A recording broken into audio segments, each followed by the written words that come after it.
आप सुन रहे हैं यादें।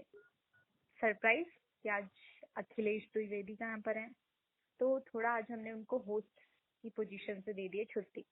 तो चलिए चलते हैं हम यादों के सफर में, मिलते हैं उनसे जिन्हें मैं शायर कहूँ या पोएट कहूँ या राइटर कहूँ या स्टोरी टेलर कहूँ या फिर क्या क्या नहीं। तो स्वागत है अखिलेश द्विवेदी जी आपका अपने ही शो यादें में। शुक्रिया मुझे मेरे ही घर में मेरा स्वागत करने के लिए। बिल्कुल बिल्कुल, थैंक यू सो मच। तो जैसे आप सबकी यादों के बारे में पूछ रहे हैं किसकी क्या है, तो चलिए आज आपसे ही कुछ आपकी यादों को रिफ्रेश कर लिया जाता है। तो तैयार हैं आप? बिल्कुल। हाँ ठीक है। तो जैसे मैंने आपका इंट्रोडक्शन दिया जहाँ पे मैंने आपके कई अलग अलग किरदारों को बताया, तो ये जो सफर में आप इतने सारे अलग अलग किरदार निभा रहे हैं, इसके पीछे का रीजन क्या है? सर मैं बताऊं तो शौक एक होता है जो बचपन से ही है मेरा, घूमने का। मैं बहुत पसंद था, एक तरीके से स्टार्टिंग से ही पसंद है। तो जो मेरी पहली ट्रिप थी वो आगरा के लिए थी। स्कूल ट्रिप गया था। कोई फैमिली मेंबर ने, स्कूल फ्रेंड्स और टीचर।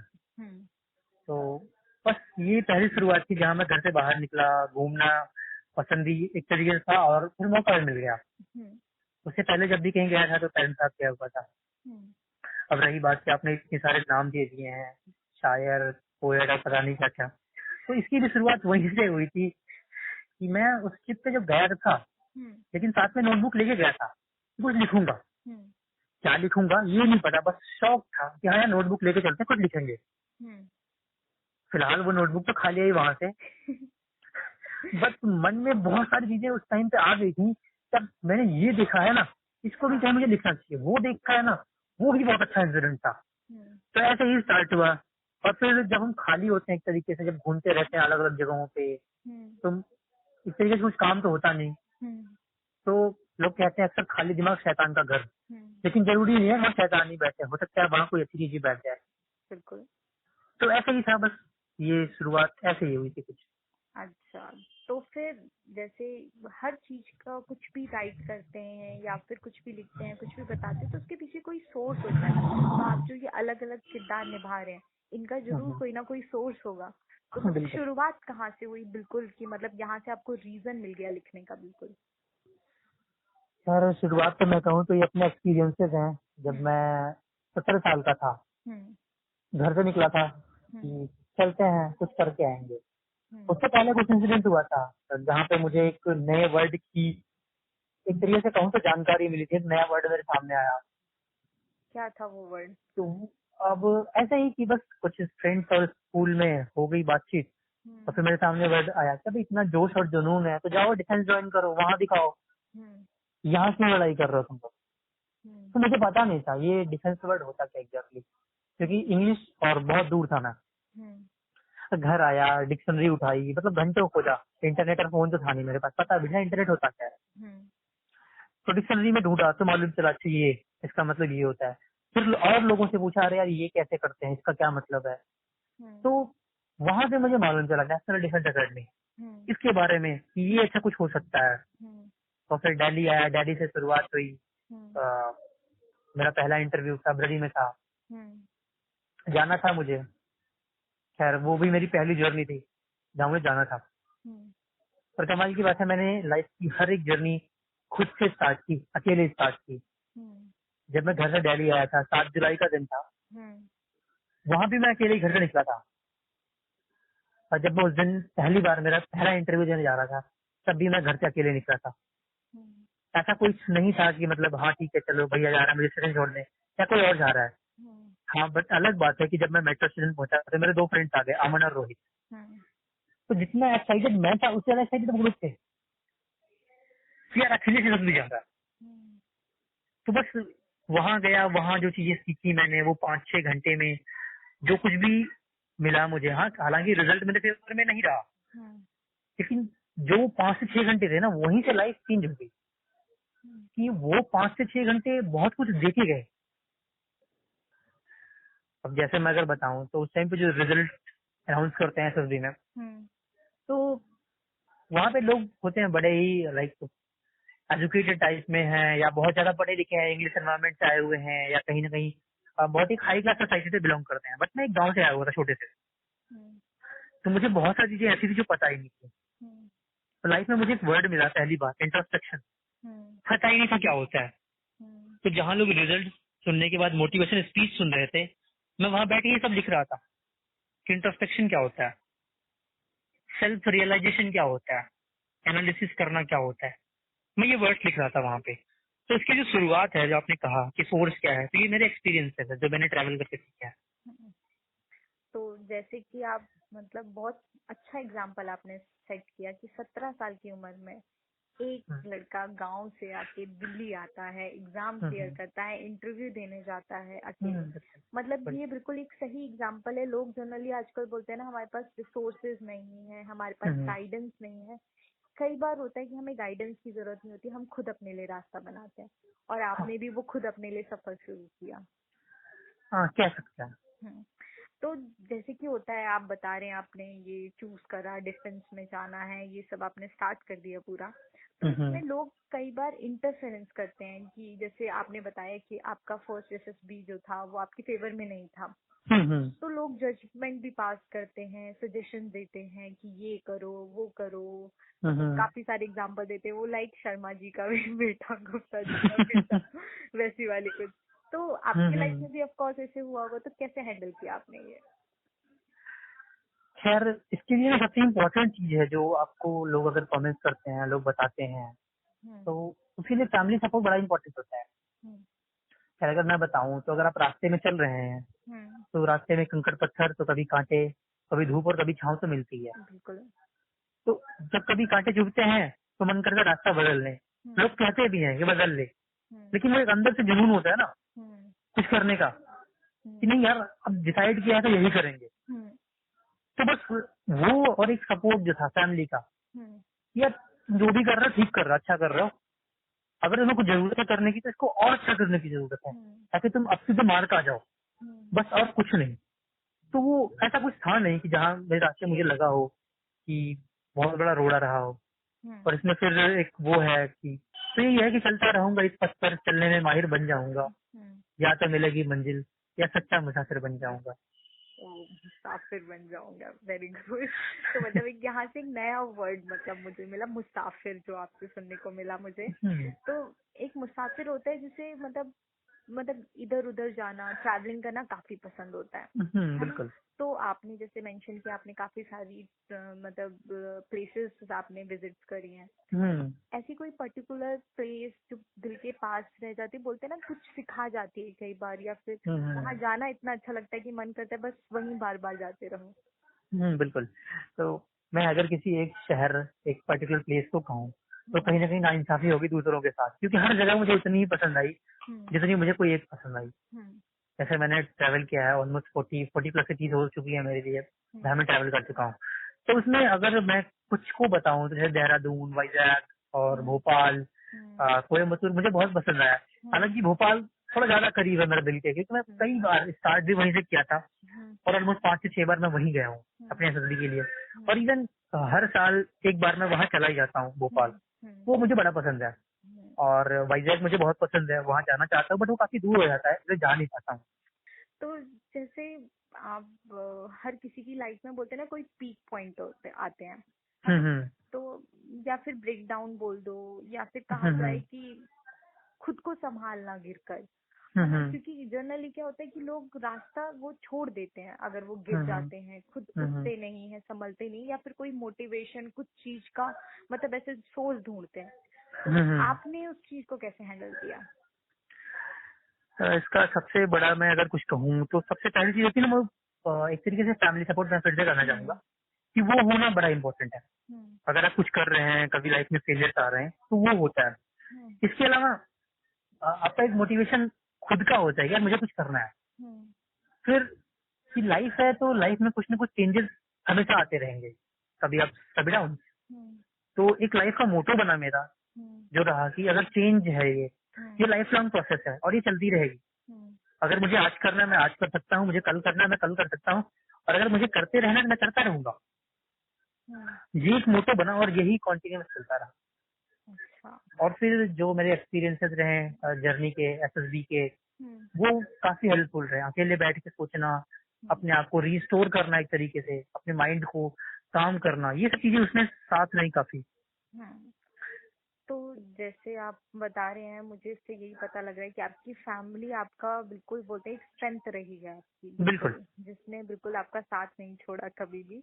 बिल्कुल। और तो मतलब हर किसी के लिए मेरे ख्याल से फैमिली सपोर्ट, मुझे यहाँ से पता लग रहा है कि बहुत जरूरी होता है। हाँ जी, बिल्कुल। बिल्कुल। तो जैसे आप ट्रैवलिंग की इतनी बातें कर रहे हैं, तो आप कुछ इंसिडेंट हमारे साथ शेयर करना चाहेंगे, या फिर कोई बोलते हैं ना इंसिडेंट होते हैं जो हमें काफी कुछ सिखा जाते हैं, तो वो कुछ शेयर करना चाहेंगे? मैं उससे पहले एक फनी इंसिडेंट शेयर करता हूँ। बिल्कुल। कि एक बार मैं भोपाल जा रहा था एसएसबी के लिए, तो जो पिछले बैच के कुछ फ्रेंड्स थे वो भी साथ थे उस बार, क्योंकि साथ में एसएसबी पड़ गया। तो अब सब अपर सीट पे बैठे हुए थे। तो मैं जनरली चाय नहीं पीता हूँ, बट उस बार फ्रेंड्स थे सारे साथ में, तो उन्होंने ले ली मेरे लिए। अब चाय पीता नहीं तो कुछ याद था नहीं मुझे, वो सीट तो मैंने रख दी। थोड़ी देर बाद मैं सोचा कि नीचे उतर जाऊं, तो चाय मेरे पैर से लग के नीचे गिर गई। नीचे बैठे हुए थे अंकल जी, और चाय उनके ऊपर। हालांकि चाय ठंडी थी, गर्म नहीं थी। लेकिन अब वहाँ का जो सीन हुआ वो बड़ा ही एक तरीके से फनी, ऑकवर्ड कुछ भी कह सकते हैं, क्योंकि उसी आधे घंटे पहले हम उन्हीं अंकल से बातें कर रहे थे, we are going for defence services, we are going for absolute interview, and if we get selected we will become an officer, we are gentleman, we are so called gentleman. अब वही uncle बाद में हमें सुना रहे हैं, you kind of people are going for, you kind of people are going to become an officer, this kind of qualities you have. अब हम उस टाइम पे, ऐसा ये बहुत सीरियस मोमेंट, हम हंसे, ये क्या करे कुछ समझ में नहीं आया, क्योंकि वो भी गलती थी। और फिर ठीक है, चलो जैसा भी हुआ जैसे हो गया। बहुत ही इंटरेस्टिंग स्टोरी थी। कोई और भी स्टोरी है जो आप हमारे साथ फनी हो, या फिर कुछ अच्छी सी स्टोरी शेयर करना चाहेंगे? अब वही इसके एक अपोजिट स्टोरी में बताता हूँ आपको। मैं वाइजैक जा रहा था, विशाखापट्टनम। तो जर्नी ऑलमोस्ट 37 आवर्स की होती है। तो ऑलमोस्ट 33 आवर्स निकल गए थे। लंच का टाइम था, मैं लंच कर रहा था। तो लंच करने के बाद मैंने लाइफ में पहली बार डिसाइड किया, मैं अपनी प्लेट का जो बचा हुआ सामान है वो ट्रेन के विंडो से बाहर फेंकूंगा। लाइफ में पहली बार डिसाइड किया मैंने। डिसाइड किया ये हाँ, डिसाइड किया कि मैं बाहर फेंकूंगा, अगर मैं डस्टबिन यूज करता हूँ मैं। तो जैसे ही मैंने ट्रे बाहर निकाली, सारा का सारा सामान उड़ के अंदर आ गया। अच्छा, कमाल की बात, नहीं, मैं सेफ था उसमें। साइड में बैठे हुए एक साइड अंकल थे, एक साइड आंटी थी, दोनों कपल थे। तो उनसे ऊपर चला गया। उन्होंने भी बनाया होगा अंकल की तरह। कमाल की बात मैं बताऊंगा आपको, ये मुझे बड़ा आश्चर्य हुआ कि अगर उस जगह पे कोई नॉर्थ इंडियन होता तो मुझे थप्पड़ मारता। देखा, साउथ इंडियन, उन्होंने मुझे बड़े प्यार से ट्रीट किया, कहा बेटा जाओ आप हैंड वॉश करके आओ, हम क्लीन कर लेंगे। ये बड़ा एम्बैरेसिंग मोमेंट था मेरे लिए कि मैंने उनको फटाफट न्यूज़पेपर दिया, टिश्यू पेपर दिया क्लीन करने के लिए। इवन मैं खुद क्लीन करने जा रहा, उन्होंने मुझे मना कर दिया, आप जाओ करके आओ। तो अब मैं हैंड वॉश करके आया, देख रहा हूँ वो क्लीन कर रहे हैं उसको। तो वहां मुझे एक चीज सीखने को मिली बड़ी अच्छी, यार लाइफ में ना इंसिडेंट और छोटी छोटी चीजें हो जाती हैं, इन पे कभी सडन रिएक्ट नहीं करना। अब सोचो इसके बारे में, क्यों हुआ, कैसे हुआ। हालांकि वो बड़ा एम्बैरेसिंग था मेरे लिए कि मैं ऐसी गलती कर रहा हूँ, बट वहां से सीखने को मुझे बहुत अच्छी चीज मिली। शायद अगर आपने मुझे देखा हो तो मैं इस चीज की अप्लाई बहुत करता हूँ कि ज्यादा कुछ करना नहीं है, शांत रहना है, चीजों को रखना साथ अपने। तो यही था वो। तो काफी अच्छे इंसिडेंट्स मुझे सुनने को मिले। और जैसे कि मतलब जो आप बता रहे हैं कि आपने पहली बार ऐसा डिसाइड किया कि मैं ट्रेन के बाहर ये करूंगा, तो मतलब जितने लोग आपको जानते होंगे उनको ऑलमोस्ट पता होगा कि आप एक मतलब सोल्जर की लाइफ ऑलमोस्ट जी रहे हैं। मतलब बिल्कुल ऑर्गेनाइज, टाइमिंग पे, पंक्चुअलिटी, डिसिप्लिन, मतलब बहुत ज्यादा मैंने भी देखा है। और मेरे ख्याल से बहुत लोग इस बात के एविडेंस होंगे कि हाँ अखिलेश द्विवेदी है तो ऐसा कर रहा होगा। हाँ, तो बिल्कुल मतलब हो सकता है। ये कंटिन्यूटी रखना बहुत मतलब जरूरी होता है। तो कैसे आपने बिल्कुल कंटिन्यूस रखा? अगर मैं कहूँ कि स्टार्टिंग उसी दिन से हुई थी जैसे मैंने अपनी जर्नी की, अपनी लाइफ की पहली एसएसबी दी। कि उससे पहले मुझे बहुत सारी चीजें पता नहीं थी। अगर मैं बताऊं तो जब पहली बार रिजल्ट मेरे फेवर में नहीं आया तो मुझे पहली बार गिरने का एहसास हुआ था। बट गिरने से ज्यादा ये एहसास हुआ था कि मैं गिर के खड़ा हो सकता हूँ। तो वहीं से फिर चीजें स्टार्ट हुई कि यार अगर लाइफ में ये हो रहा है और ये चीजें रिक्वायर्ड है हमें एक अच्छी लाइफ जीने के लिए, डिसिप्लिन, टाइम मैनेजमेंट और बहुत सारी चीजें हैं, तो फिर ये वहीं से स्टार्ट हुआ। और अगर मैं कहूँ तो मेरी लाइफ में जब अगर मुझे कुछ मिला है तो मुझे सीखने को मिला, करने को मिला, जो चेंजेस मेरे दिखते हैं लोगों को, उसकी सिर्फ एक ही जन्म जाता है और वो है एसएसडी, जहाँ से मुझे बहुत कुछ सीखने को मिला। और शायद जो चीजें आपने काउंट करवाई मुझे, ये उसी का रिजल्ट है। पहले मैं एक और इंसिडेंट बताना चाहूंगा आपको। हाँ, बिल्कुल बिल्कुल। कि एक बार की बात है, मैं एसएसबी से ही वापस आ रहा था, तो ट्रेन में बैठा हुआ था, तो ऐसे नॉर्मल बातचीत हुई। अब को पैसेंजर्स वैसे बातचीत हो जाती है, तो एक अंकल जी थे, उनसे मेरी बातचीत हुई। तो उन्होंने मुझसे पूछा कि बेटा क्या करते हो। अब मैंने उन्हें कहा कि मैं एसएसबी इंटरव्यू से वापस आ रहा हूँ, एयरफोर्स। तो उन्होंने, अब उन्हें पता नहीं एसएसबी इंटरव्यू समझ में आया नहीं आया, क्या हुआ, उन्हें बस एयरफोर्स समझ में आया। और फिर उन्होंने एक अपना फोन निकाला, फोन की स्क्रीन पे मुझे दिखा रहा है, ये देखो, ये लड़की है, ये मेरी बेटी है, शादी करो तुम, मुझे घर का एड्रेस दो, मैं तुम्हारे घर आऊंगा। मैं हाँ, मैरिज प्रपोजल। मैं 17 साल का हूँ सर, मैं अभी कहाँ से कर सकता हूँ। मैं तो वैसे भी नहीं हूँ, लीगली भी नहीं हूँ, कैसे कर सकता हूँ। हालांकि उस आदमी को देख के लगा नहीं था कि उस आदमी के पास या लाइक ऐसे पर्सन के पास ऐसी बेटी होगी जो सच प्रिटी ब्यूटीफुल। हाँ, लिटरली में बहुत बहुत खूबसूरत थी। तो ये भी एक फनी इंसिडेंट था उसके अंदर की। ठीक है चलो, मतलब नहीं बस यार, ये चीज होती है ना कि हमें इंटरेस्ट होना चाहिए उसमें। हाँ। अपनी एज भी नहीं है और फिर हम जिस पर्पज से गए हैं उस पर्पज से वापस आ गए, नॉट सो इम्पोर्टेंट कि हमारे लिए और कोई चीज मैटर करनी चाहिए वहाँ। ओके, एम इम्पोर्टेंट था उस टाइम। वाओ, शादी का प्रपोजल। तो ऐसे में इस सफर में मैंने एक लाइन लिखी थी कि सफर लिख दे, रास्ता लिख दे, हर डगर का उससे वास्ता लिख दे, जब भी ले लोग नाम उसका आए मेरा भी नाम, ऐसी कोई उसके साथ दास्तां लिख दे। वाह वाह वाह वाह, बहुत ही सही। और अगर हम बात कर रहे हैं सफर की, तो मुझे एक और गजल याद आई, निदा फजली की लिखी हुई। बिल्कुल।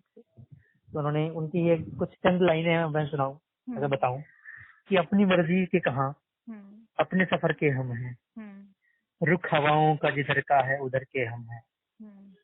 इसी की दो और लाइन है कि चलते रहना है, क्या चलते रहते हैं कि चलना है मुसाफिर का नसीब, सोचते रहते हैं कि किस राह गुजर के हम हैं।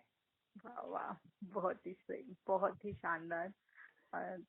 थैंक यू सो मच मुझे अपने शो में दोबारा से बुलाने के लिए। और अब मैं दीपिका चौहान आप सभी से अलविदा लेती हूँ। धन्यवाद। लाइफ के ऐसे ही उतार चढ़ाव और यादों के साथ मैं मिलता रहूँगा आपसे। तब तक के लिए आप अपनी यादों को मेरे साथ शेयर कीजिए ताकि मैं उन्हें यहाँ ला सकूँ। अगले एपिसोड तक के लिए गुड बाय। मेरा नाम है अखिलेश त्रिवेदी और आप सुन रहे हैं यादें।